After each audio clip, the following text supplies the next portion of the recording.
Good morning, and welcome to another day. I pray that waking up feeling really refreshed, ready to begin a new day, and for that we are most grateful. Um, Beautiful day outside. Looks like the sun is shining, and it's going to be a warm one here, not only in New Hampshire, but it seems in various places in the country as well. I know New York is going to be up in the 90s, they say, and uh, I know Florida has been experiencing a pretty warm reception as well. So as the day begins, I trust that you're well and focused. And I'm really excited about what we're going to talk about today. Today is Wednesday, May the 31st, last day in May, and you and I get an opportunity to open up the scriptures together and talk about a number of issues regarding the future as Jesus begins to share with his disciples what is coming and what some of those signs are going to be. Um, I'd love to take this time this morning to just give you a little bit more background on this passage that we're looking at this week, which is Matthew chapter 24, 1 through 35.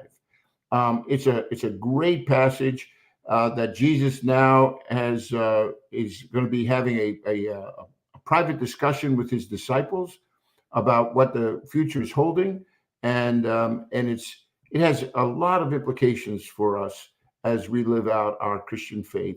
So, why don't you turn with me to Matthew 24, and we'll look at verses 1 through 35.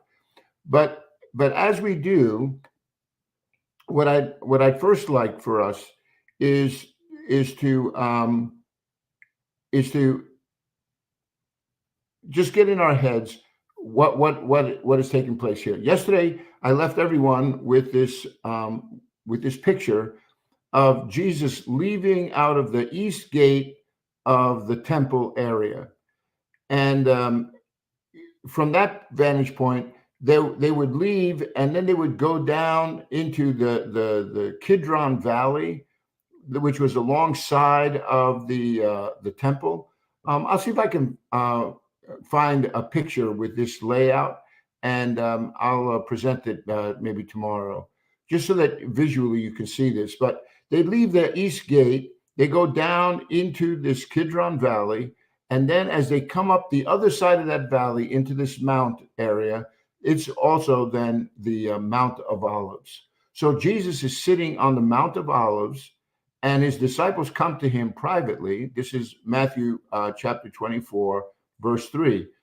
And as they come, they ask Jesus, tell us, when will this happen, and what will be the sign of the coming of the end of the age?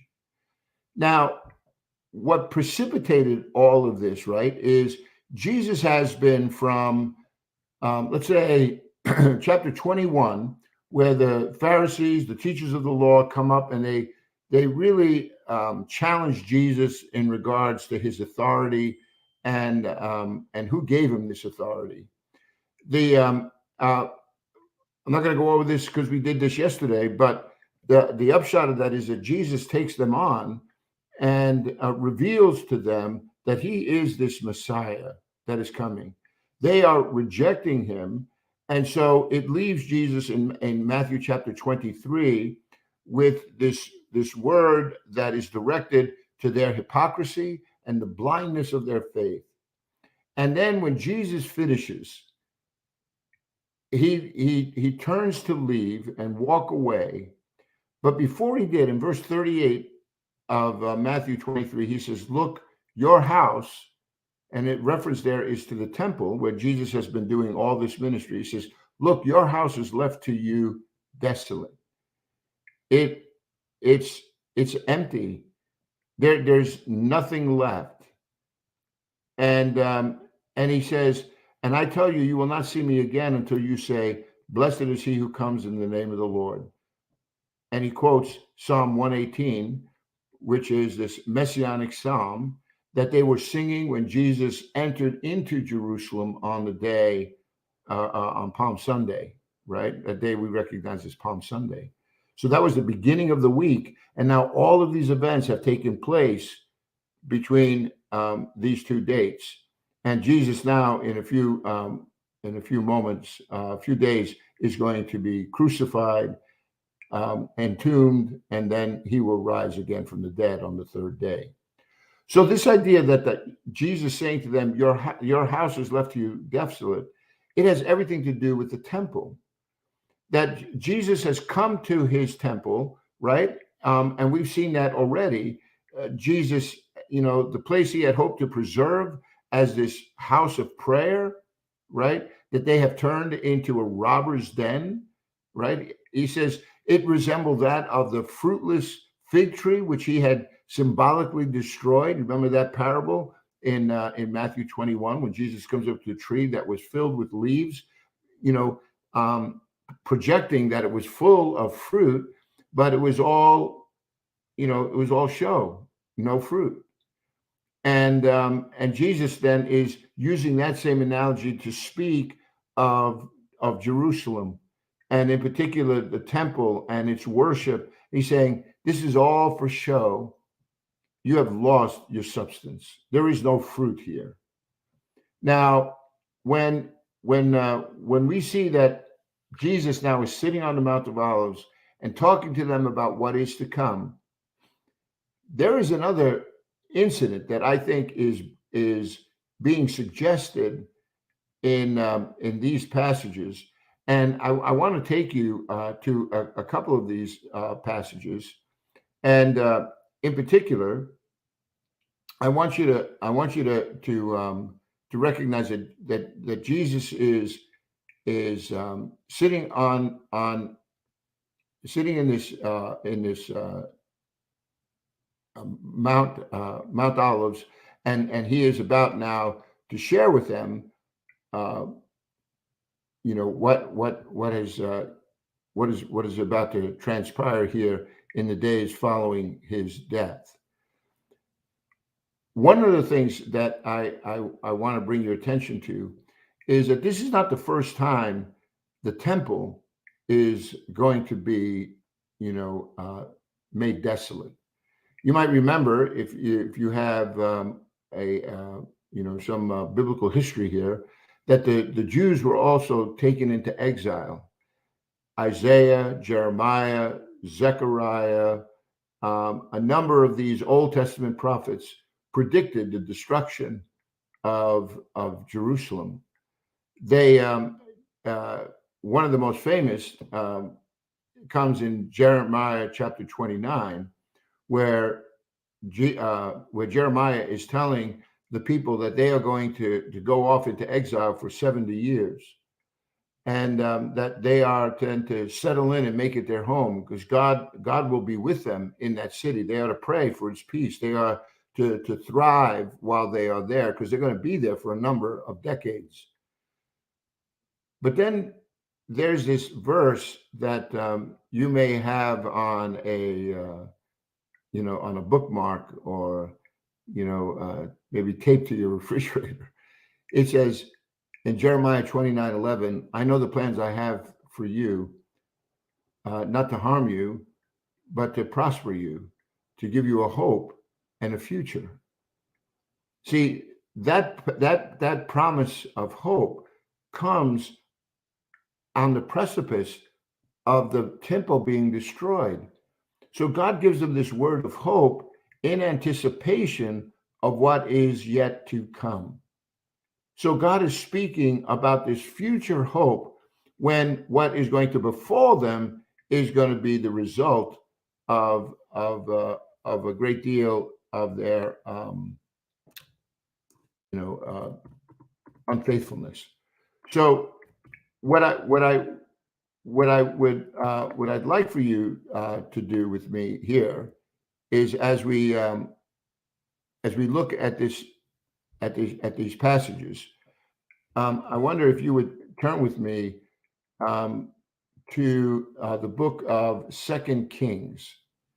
And in 2 Kings, I'd like for you to look at chapter 24. And the reason for that is I just want to bring to your mind again what is taking place in this passage. And I'm going to put this up on the screen so that you can capture it. So it's here in 2 Kings chapter 24. And this is an important passage because it's referring to the destruction that is going to befall Jerusalem and its temple.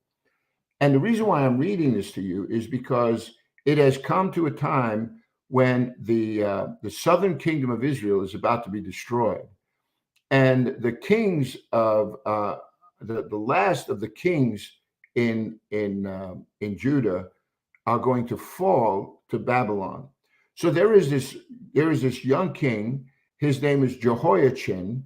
His father has already passed away, and had been killed. And now Jehoiachin, if you look at verse 8, Jehoiachin is 18 years old when he became king, and he reigned in Jerusalem 3 months. His mother name was Nehushta, daughter of Elnathan, and she was from Jerusalem. And he did evil in the eyes of the Lord, just as his father had done. At that time, the officers of Nebuchadnezzar, king of Babylon, advanced on Jerusalem and seized and laid siege to it. And Nebuchadnezzar himself came up to the city while his officers were besieging it. Jehoiachin, king of Judah, his mother, his attendants, his nobles, and his officials all surrendered to him. In the 8th year of the reign of the king of Babylon, he took Jehoiachin prisoner. And as the Lord had declared, Nebuchadnezzar removed all the treasures from the temple of the Lord and placed from the temple of the Lord and from the royal palace, took away all of the gold articles that Solomon, king of Israel, had made for the temple of the Lord. He carried into exile all Jerusalem, all the officers, fighting men, all the craftsmen, artisans, a total of about 10,000. So only the poorest people of the land were left. Nebuchadnezzar also took Jehoiachin captive to Babylon. He also took from Jerusalem to Babylon the king's mother, his wives, his officials, the leading men of the land. The king of Babylon also deported to Babylon the entire force of 7,000 fighting men, strong and fit for war, and 1,000 craftsmen and artisans. He made Mattaniah, Jehoiachin's uncle, king in his place and changed his name to Zedekiah. Now, why am I reading all this? Is because that's the first siege of Jerusalem when Nebuchadnezzar comes into the town. But it will come in the 9th year of Zedekiah's reign that Nebuchadnezzar would march against Jerusalem with his whole army, and he will lay, and the city walls will be broken, and the temple will be destroyed. So, what is my point? Is that during this period of that first siege, one of those individuals that was captured and taken to Babylon is Ezekiel, the one who writes in your Old Testament. And so if you read the book of Ezekiel, there's a lot of symbolism and everything in Ezekiel, much like you find in the book of Revelation. There are all these metaphors and symbols that take a little, a study to get your hands around, but these are all pictures to describe what is yet to happen in the future. And so Ezekiel was part of that original, those original exiles that were taken off. And while he was sitting in Babylon now, he's reflecting on all that has happened in Jerusalem and the stealing of all of these articles from the temple just being, ransacked. But the temple has not yet been destroyed. And God is about to give Ezekiel a vision about what is going to happen. about that destruction of this temple. So what I want you to do now is, now that I set the stage for what has happened here with with Ezekiel and this the first wave of the Babylonian army, what I'd like for you now is to turn with me to Ezekiel chapter 10, and I'm going to show you something pretty interesting here. In Ezekiel chapter 10, here in verses 18 and 19, there is this picture, and so what we find when you begin this chapter is that Ezekiel is given this vision of the Lord. And so let me just pick it up in the beginning. It says, I looked and I saw the likeness of a throne of sapphire, and above the expanse that was over the heads of the cherubim. So the cherubim are these angels. You also may remember that the cherubim were also formed as part of the cover that was placed on the Ark of the Covenant. This Ark of the Covenant was in the Holy of Holies. And so if you had the temple precincts, so you had the holy place, and then you went through a curtain and you entered into the Holy of Holies, it said only once a year where was the high priest allowed to enter into the Holy of Holies, and that day was on the Day of Atonement. And when he would go into that area, he would come with a sacrifice representing the sins of not only himself, but also of the nation. And there he would pray for the nation's sin, and on that Day of Atonement, that they would receive this forgiveness from God. It was all part of the symbolism, right, of this need for the nation of Israel to maintain its standing before God as his people, that they were to reflect to the world that they were, in fact, this holy nation, this royal priesthood, a people of God's own choosing. But it had come to this place where now they were so unfaithful to the things of God that they were bringing judgment on themselves. So this whole vision now is about God's throne being described as being held on the heads of the cherubim, and all that is taking place here is just astounding to Ezekiel. And then there is this sense of atonement. There is fire that is taken out that's going to be cleansing, right? Look at verse 6. It says, the Lord commanded the man in linen, or it's a reference to Ezekiel here, right? He says, take fire from among the wheels, from among the cherubim. The man went in and stood beside a wheel. Then one of the cherubim reached out his hand to the fire that was among them. He took some of it and put it in the hands of the man in linen who went out. Under the wings of the cherubim could be seen what looked like the hands of a man. So there is this picture of someone who is engaged in this work of atoning, right? Of forgiving.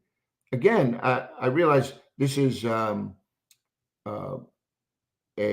apocalyptic kind of imagery here, but I'm going to make my point here pretty soon. Look at verse 9. It says, I looked and I saw the cherubim, beside the cherubim, 4 wheels, one beside each of the cherubim. The wheels sparkled like chrysolite. As for their appearance, the 4 of them looked alike, each one like a wheel intersecting at a level. What happens here is this is all symbolism of the throne of God that is really overlooking the entire world in all of its directions. And God, who is omniscient, right, all knowing, is looking over from this temple, all looking out onto the world. Then it says here, notice it says the cherubim, as they sit there, they are holding up this throne, and it says the cherubim rose upward. These were the living creatures I had seen by the Kebar River. When the cherubim moved, the wheels beside them moved. And when the cherubim spread their wings to rise from the ground, the wheels did not leave their side. When the cherubim stood, they also stood still. When the cherubim rose, they rose with them, because the spirit of the living creatures was in them. Then here's the point. Then the glory of the Lord departed from over the threshold of the temple and stood above the temple, and stood above the cherubim. While I watched, the cherubim spread their wings and rose from the ground as they went. The wheels went with them. They stopped at the entrance to the east gate of the Lord's house, and the glory of the Lord and the glory of the God of Israel was above them. So this whole scene is in very vivid language, depicting this throne of God that was in the temple, right? That represented the glory of God in the temple, where God says, I will place my name in this place. Not that he needed brick and mortar, but God chose to bring his name there, and it would be this centerpiece for all of Israel to come and be reminded again of not only the words of God, but his favor and his requirements that he's looking for from his followers. So this temple that is so significant in the life of Israel is now, it says, devoid of the glory of the Lord. The glory of the Lord is departing from this place. And as it begins to move away from the temple, it stands at this east gate. That's the gate that Jesus left, right? And now go to Ezekiel chapter 11, and then it says it's giving you more of this picture of what is happening as the glory of God seen in this whole throne kind of scene. What is happening here in and I'll write this down for you here in Ezekiel. I want you to see that this passage here in Ezekiel is also in chapter 11. And let me get the text for you. That would be 11, 22 through 23. All right. So here we just read Ezekiel 10 of this picture, right, of the temple of God with the throne that represented the glory of God in that temple has now been removed. So the temple is now desolate. The temple is no longer filled with the glory of God. In fact, now it has lifted up and it is hovering over, leaving the temple area through the east gate. And now look at Ezekiel chapter 11 and verse 22. Here we find this whole scene, right? The cherubim with the wheels beside them spread their wings, and the glory of the God of Israel was above them. The glory of the Lord went up from within the city and stopped above the mountain east of it. What's the mountain east of the temple? It is the Mount of Olives. And it says, the Spirit lifted me up and brought me to the exiles in Babylon and the vision given by the Spirit of the Lord. And then while they are there on that east of while they are on that mountain east of the temple, God begins to give a revelation about what all this exile is going to mean. and they discover that the temple now is once again destroyed. And so, what does all this have to do with what we're studying? Well, notice now Jesus is leaving the temple area, and he's telling them that this temple is going to lie desolate. It's going to be destroyed once again. Only this time, there is not any word that that temple is going to be rebuilt again. What he's saying to them is, look, the temple is going to be left where not one stone is going to be left on another. Every one will be thrown down, right? So going back now to Matthew chapter 24, and this passage that we're looking at, Jesus is telling them of this ultimate destruction. And everybody wants to know, well, what's going to happen and what's going to be the sign of the coming of your age? But the reason why I'm telling you all of this morning is because, you see, this is what happened once before when the temple was destroyed, when the glory of the Lord left that place and stood on the Mount of Olives and gave instruction about what was to come and what was to happen. It was way back in these days of Ezekiel and Jeremiah, right, where the king of Babylon would bring such destruction. But God made a promise that he would bring them back into that land, and he did under the reign of Persia. Only this time, Jesus says, this isn't going to turn out well again until you see me and the people begin to say, blessed is he who comes in the name of the Lord. Once again, referring to this messianic psalm. So what Jesus is saying, get this in your head, the temple is about to be desolate again. The glory of the Lord in Jesus, the Son of God, the Messiah, that has come to the temple and now has been rejected the same way it was in the Old Testament. Now Jesus is saying, this is happening again. He walks out of that temple, tells everyone this temple now is desolate. It is doomed to destruction. Goes and mounts that, sits on the Mount of Olives and gives them now a prediction again about what the last days are going to be filled with. And you get this picture that now what they saw, centuries before, it's happening again. And this mountain east of the city where the Lord's glory also stopped after going out of the temple that we saw here in Ezekiel. So Jesus is about to give them insight about what is to coming.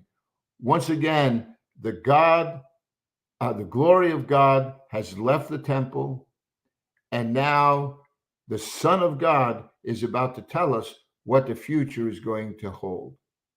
I mean, what a great picture here of this continuity and the symbolism that is involved in this conversation that Jesus is going to have with his disciples.